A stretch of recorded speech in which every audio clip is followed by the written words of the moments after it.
E aí galera, beleza? Vamos para a nossa videoaula de hoje.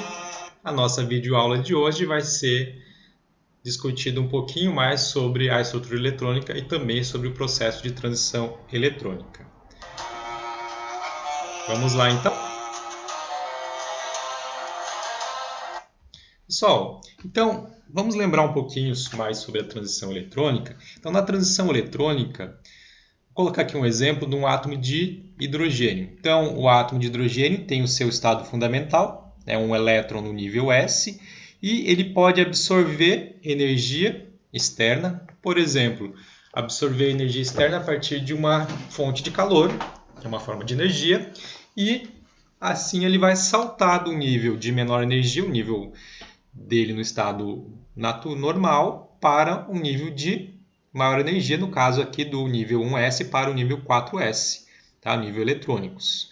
Depois, ele vai retornar à posição original. Quando isso acontece, o elétron vai liberar energia. Essa energia é liberada na forma de onda eletromagnética.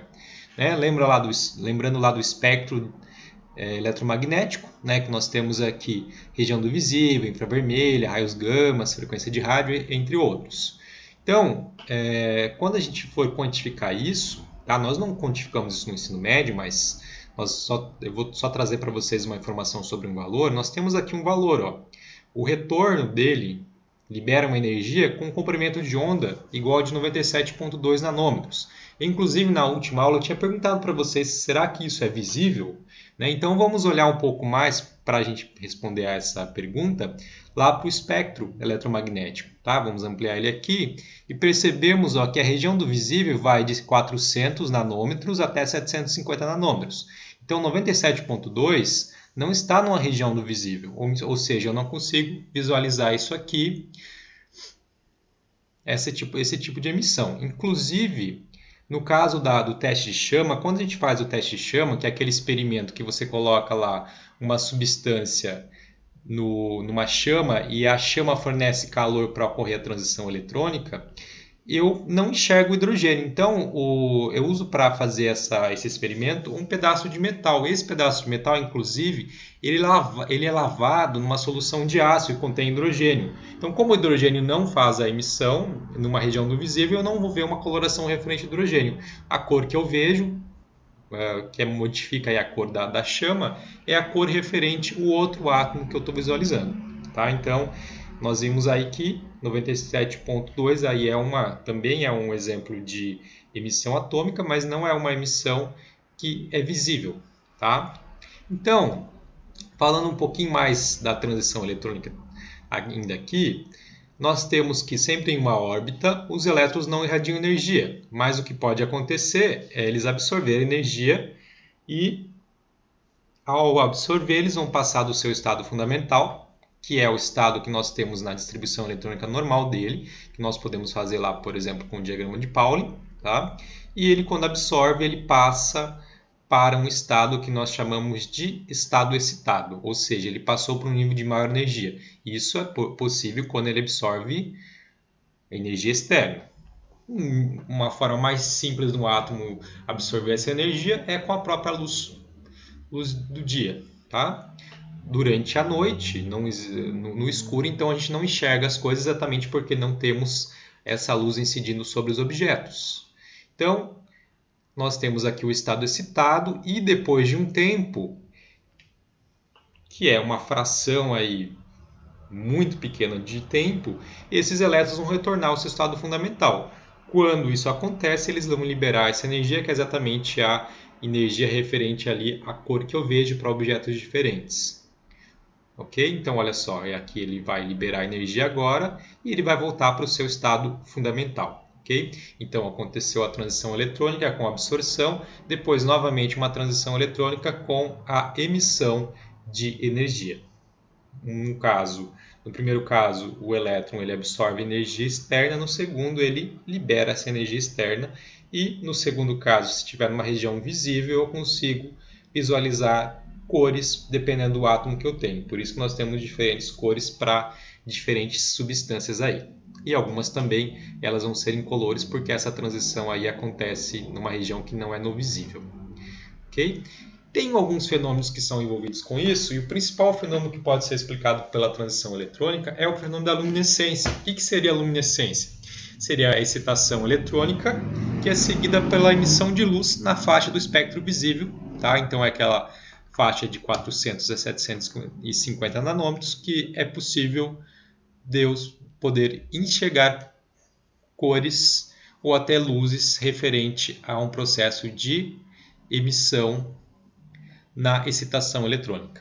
E eu posso ter esse tipo de luminescência de dois tipos. Eu posso ter a fluorescência e a fosforescência. Qual que é a diferença entre as duas? A fluorescência é quando acontece a excitação eletrônica e a emissão de luz ela cessa quando a fonte de luz é desligada. Um exemplo disso são as luzes fluorescentes. Hoje é mais comum usar as lâmpadas de LED, mas até algum tempo atrás existiam muitas lâmpadas fluorescentes. Então essa lâmpada fluorescente ela contém um gás lá, esse gás recebe a energia elétrica e quando ele recebe isso ele faz uma espécie de emissão e essa emissão aí ela só ocorre enquanto a energia elétrica está fluindo sobre o gás. No momento que esse gás não recebe mais a fonte de energia, no caso a elétrica, aí nós não temos mais o processo de emissão de luz. Tá? Além disso, tem outros componentes que tem dentro da lâmpada também que ajudam no processo, como por exemplo o fósforo, tem também lâmpadas à base de sódio. Tá? E o outro é a fosforescência. A fosforescência, já a emissão de luz, ela dura por mais tempo. Então aqui nós temos na fosforescência os objetos que brilham no escuro. Por exemplo, aqui nós temos hoje muitos esmaltes, batom, outros objetos sendo vendidos aí principalmente para festas, né? Que brilham no escuro. Aqui nós temos exemplo de algumas amostras também que brilham no escuro. Outros exemplos são aquelas pulseirinhas que a gente usa em festas, né? Casamentos. Elas também têm o fenômeno da fosforescência. Então a emissão de luz ali ela dura por mais tempo. Então mesmo que eu cesse a fonte de energia, ainda continua ocorrendo o processo de emissão lá no átomo que compõe, nos átomos, né, que compõem as substâncias que são colocadas ali. Então são substâncias específicas que têm esse fenômeno da fosforescência acontecendo, ou seja, vai ocorrendo uma transição eletrônica e essa transição eletrônica demora um tempo maior para ocorrer o processo de emissão de energia e esse processo de emissão, então, por demorar mais tempo, eu posso visualizar mesmo que eu esteja com o objeto no escuro, ou seja, no momento que ele já não está mais em contato com uma fonte de luz externa que ele pode absorver energia, ok? Um outro processo que faz parte aí desse fenômeno é a quimiluminescência. A quimiluminescência é quando eu tenho um processo de emissão de luz através de uma reação química. Então ocorre uma reação química. A própria pulseirinha que nós usamos em festa lá, no momento que nós quebramos, lembra que você pega a pulseirinha lá, ela não está brilhando no escuro. No momento que você pega essa pulseirinha, você rompe lá dentro dois tipos de substâncias que se misturam, ocorre uma reação química que vai emitir luz. Um exemplo aqui de quimiluminescência é a técnica de caracterização de sangue com luminol. Então, em investigação de crimes, utilizam-se o luminol, que é um exemplo de processo de quimiluminescência. Daqui a pouco nós vamos ver um pouquinho mais sobre esse processo. E quando esse tipo de reação ocorre nos seres vivos, temos a bioluminescência. Isso é um exemplo do que acontece nos vagalumes, que acontece também em alguns tipos de insetos que vivem no cerrado. Aqui no caso é o exemplo dos...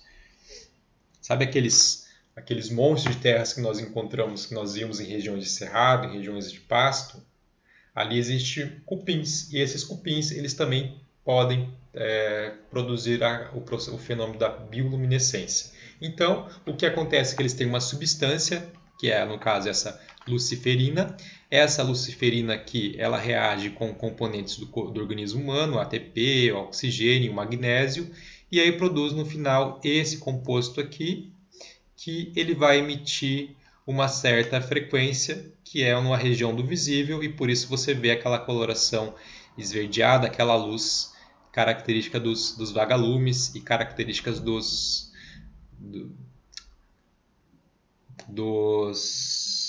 outros insetos que também tem isso. Também existem alguns animais aquáticos que também têm esse fenômeno da bioluminescência. Tá? E o luminol, que é aquele que nós utilizamos para fazer a determinação de sangue, mancha de sangue em locais principalmente onde ocorreu algum tipo de crime, ele é muito interessante porque mesmo em locais com azulejos, pisos de madeira ou que tenham sido até mesmo lavados, eu ainda tenho um resquício de sangue, então eu posso identificar que naquela região, naquele local, alguém foi assassinado ou que então alguém acabou se ferindo e ocorreu a projeção de alguma quantidade de sangue, mesmo que a pessoa tenha lavado depois. A eficácia dele é tão grande que é possível até a detecção de sangue, mesmo que já tenha passado aí um total de 6 anos. Então veja, 6 anos depois do crime, ainda eu consigo identificar a presença lá de manchas que são referentes a um processo de projeção do sangue. E o interessante dele também é que ele não afeta a cadeia de DNA. Quando ele não afeta a cadeia de DNA, eu posso fazer o reconhecimento dos criminosos ou das vítimas utilizando o exame de DNA. Então isso é muito interessante em relação ao luminol. Então também eu tenho uma reação química acontecendo. Então é essa substância aqui que nós temos, que em meio alcalino com a presença do peróxido de hidrogênio, ele vai se modificando, vai reagindo aqui até que ele, na presença do ferro, tá, da hemoglobina, então essa aqui é a molécula de hemoglobina que nós temos, todos têm no sangue, uma molécula complexa, ela reage aqui com essas substâncias e aí acontece aí o fenômeno da quimiluminescência e eu consigo enxergar cores aí referente a essas manchas de sangue no local onde aconteceu o crime. Então nós temos aqui a região que é possível enxergar.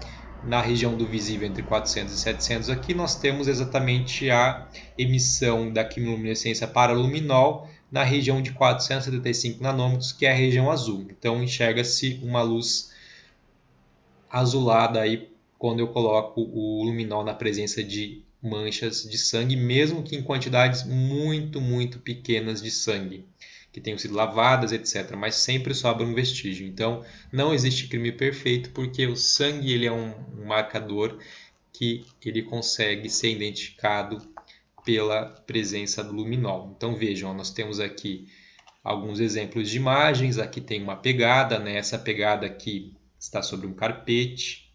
Aqui nós temos também uma outra mancha de sangue.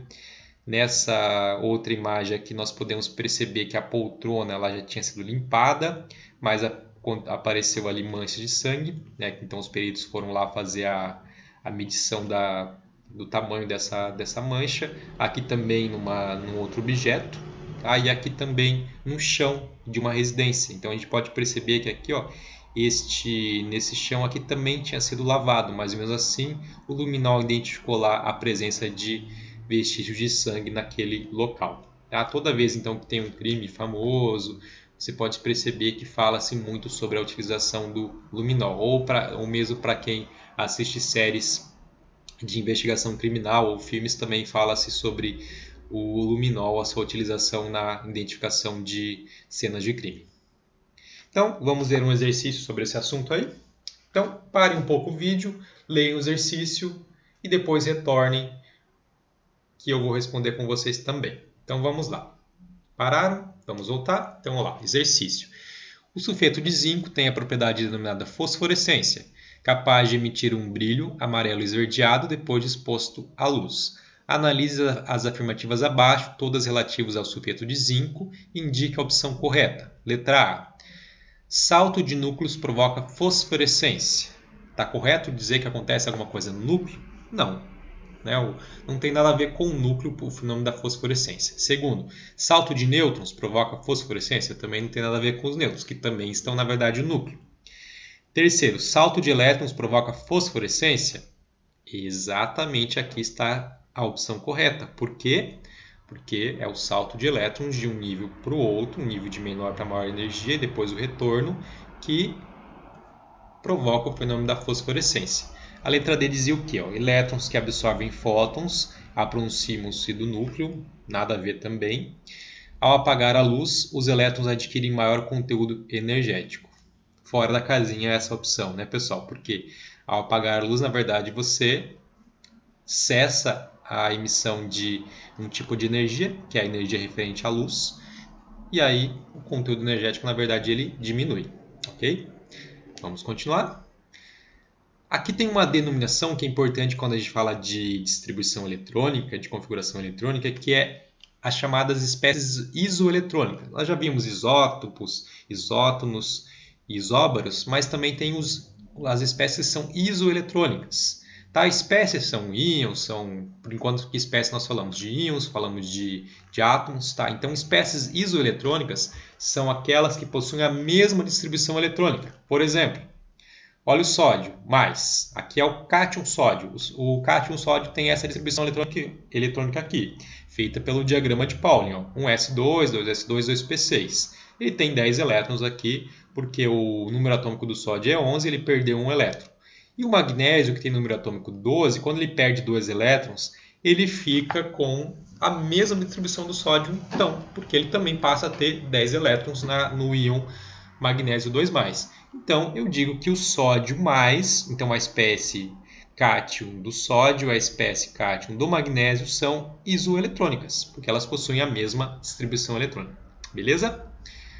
Continuando, tem uma outra definição que é importante a gente falar, que aparece muitas vezes quando a gente vai observar alguma distribuição eletrônica, que é a configuração eletrônica condensada. O que é a configuração eletrônica condensada?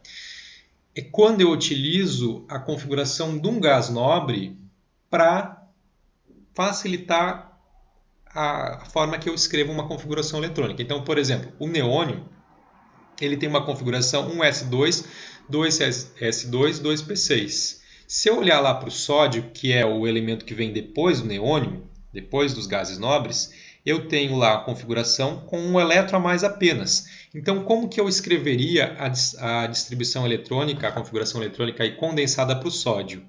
Eu vou escrever lá, em vez de escrever toda a distribuição novamente, eu vou colocar lá o gás nobre, entre esses colchetes, e 3s1. Tá? Então, eu sei que o gás nobre, neônio, mais 3s1 vai dar a configuração do sódio. Então, é sempre assim. O gás nobre que vem antes daquele elemento, mais a distribuição de elétrons a mais que eu tenho depois do número de elétrons que o gás nobre tem. Tá? Então, isso vai funcionar para todos os átomos. Tá? Então, o Ne representa a configuração eletrônica do neônio e os elétrons internos, que são os elétrons do gás nobre.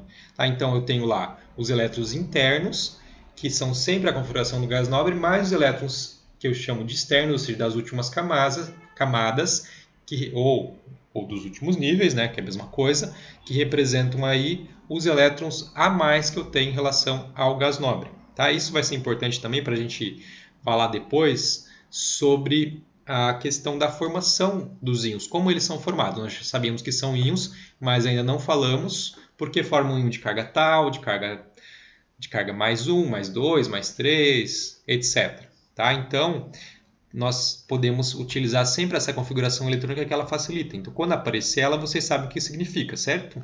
Então, o gás nobre mais uma distribuição com o número de elétrons ali significa que eu tenho a configuração até o gás nobre dos elétrons internos e depois os elétrons das últimas camadas, que são o número de elétrons a mais além do gás nobre que vem antes do elemento lá na tabela periódica. Vocês podem perceber que o neônio é o gás nobre anterior ao átomo de sódio. Ok? Tá? Então, os elétrons de valência, que são esses aqui, os adicionais, são os elétrons fora do gás nobre.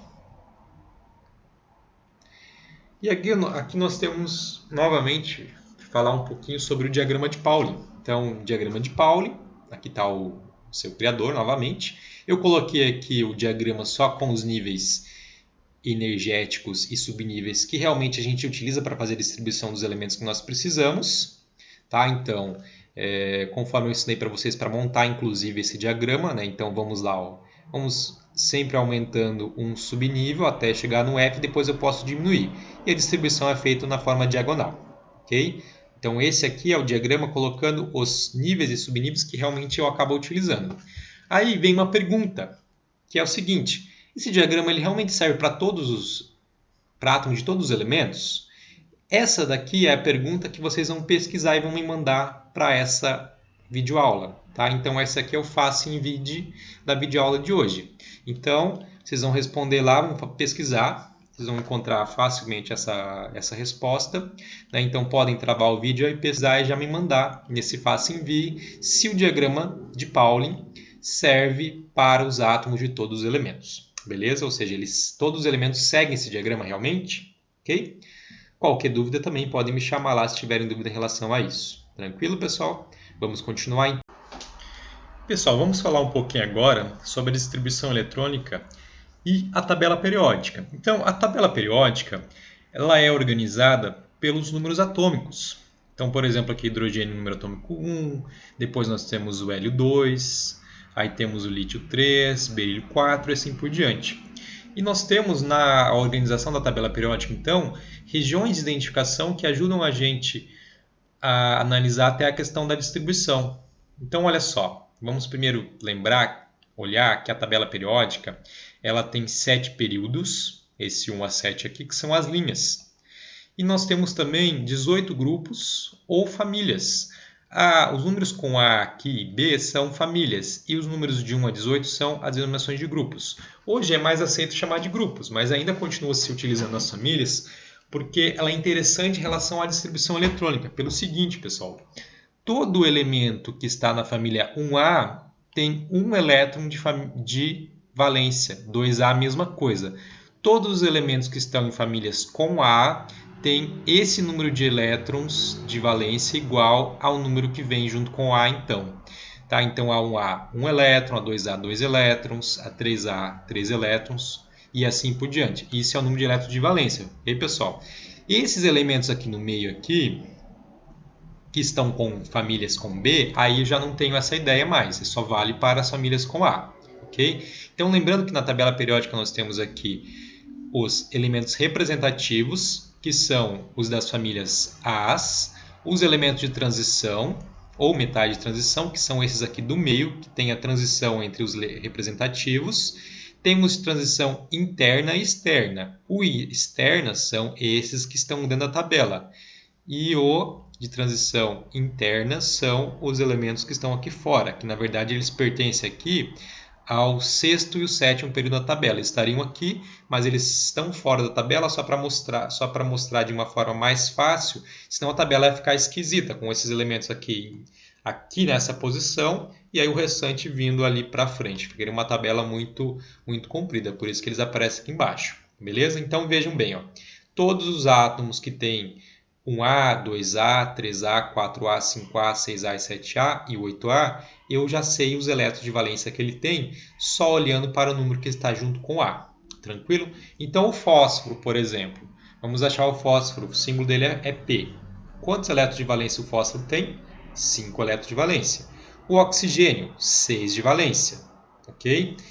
Já para o vanádio, eu não poderia determinar só olhando aqui o grupo que ele se encontra. Eu teria que olhar realmente a distribuição eletrônica dele para saber quantos elétrons de valência ele tem. Então, não é válido isso para os que têm famílias com B aqui. Tranquilo? Uma outra coisa que nós temos também são aqui nos períodos. O período 1 significa que esses elementos só têm elétron no nível 1. E assim vai aumentando. Ó. Nível 2, elétrons no nível 2. Então, os elétrons mais energéticos do nível 2 são elétrons no nível 2. E assim por diante. Tá? Então, aqui no nível 6, o tungstênio, por exemplo, o W aqui, ele vai ter aí o número de elétrons mais energéticos, aliás, elétrons mais energéticos no nível energético 6. O frâncio no nível 7. Tranquilo? Então, na tabela periódica ajuda a gente a olhar para a distribuição eletrônica e até facilitar a observação. Quando a gente for lá, então, precisar dessa distribuição lá para fazer a observação das ligações químicas, a gente só precisa recorrer muitas vezes à tabela periódica que nós podemos já saber qual é o número de elétrons que eu tenho lá na última camada, na camada de valência, que é importante para a gente falar sobre esses átomos aí, a formação de suas substâncias, ok? Então, nós temos o seguinte, ó, Os elementos representativos eles possuem um elétron diferencial sempre em um subnível S ou P da última camada. Por exemplo, aqui o potássio e o flúor, que são dois elementos representativos, a diferença dos seus elétrons estão em subnível ou S ou P, ok? Porque eles são representativos. Quando a gente olha aí para os de transição externa e interna, de transição externa, nós temos o elétron diferencial em subnível D. Por exemplo, aqui o ferro, 3D6. Se você olhar ali do lado do ferro, nós temos o manganês, ele vai ter o último elétron lá diferente em nível D também, daí seria no caso dele 3D5. Tá? Então, os elementos de transição, o externo que nós estamos falando, são esses daqui, tá? Externa, aliás, são esses daqui, e o interna são esses de baixo aqui. E os de transição interna, eles têm como elétron diferencial um subnível S da antepenúltima camada. Olha aqui, então aqui 4F1, tá? Por que antepenúltima? Exatamente porque a distribuição, o F vem depois de outros níveis, ok? Então aqui são esses elétrons que diferem esses elementos no caso, tá? Continuando aí, para os elementos representativos, como eu já falei até lá quando eu coloquei a tabela para vocês, a sua família é identificada pelo número de elétrons na camada de valência. Então o cálcio aqui, 4s2, da família 2A. E o cloro, número de elétrons na última camada, nós somamos aqui camada 3, dá 7, então família 7A. E, por último, o astato, a sua distribuição final é no nível 3, somando aqui são 5, então ele pertence à família 5A. Ok? Então essa família 5A aqui. Tranquilo? E para finalizar, só falando sobre a tabela, nós temos blocos em referente aos subníveis eletrônicos. Antes disso ainda, a gente vai falar um pouquinho sobre os de transição externa. Tá? Para transição externa, então, esses aqui não tem como eu olhar para o número de elétrons de valência para diferenciá-lo. Mas como que eu diferencio eles então? Pelos elétrons D. Nós temos essa tabelinha aqui. Ó. A família 3B, a 4B, 5B, 6B e 7B, nós temos esse número de elétrons D. Aí as 8B são de 6 a 8 elétrons D. E a 1B 9 e a 2B 10. Então o ferro, por exemplo, ele termina com 3D6, então ele pertence à família 8B. Já o vanádio, que termina com 3D3, vai pertencer à família 5B. Então não tem como deduzir só olhando os elétrons de valência. Eu tenho que saber os elétrons D e olhar para essa tabelinha. Na verdade, a gente não precisa fazer isso. A própria tabela periódica é um material de consulta que nos ajuda a ver isso. E por último, então, vamos falar dos blocos. Então aqui nós temos o bloco S, porque os átomos que estão nesse bloco têm como nível mais energético, subnível mais energético, o subnível S. Aqui nós temos o D, o bloco D, porque os subníveis mais energéticos da tabela são no bloco D. E a mesma coisa este e este aqui. Só que tem que tomar muito cuidado com esse bloco D e F, porque na verdade o importante deles aqui é o D e F, mas o último nível não é o nível D. Por exemplo, se a gente for olhar a distribuição do ferro, o último nível é 4s1, tá? Mas por que eu coloco então com o bloco D? Porque eles contêm elétrons D como nível mais importante. Tá? A gente vai inclusive ver mais para frente que quando são elétrons D e F, olhar para a formação das suas substâncias não é tão simples como o bloco SP. Então a gente estuda muito mais no ensino médio o bloco S e o bloco P para falar de muitas substâncias conhecidas. Tranquilo, pessoal? Então, obrigado pela atenção dessa aula de hoje. Espero que tenham entendido aí algumas questões. Aquelas que ficaram dúvidas, vão me mandando aí as perguntinhas e eu vou respondendo um a um. Tá tranquilo? Até mais. Então...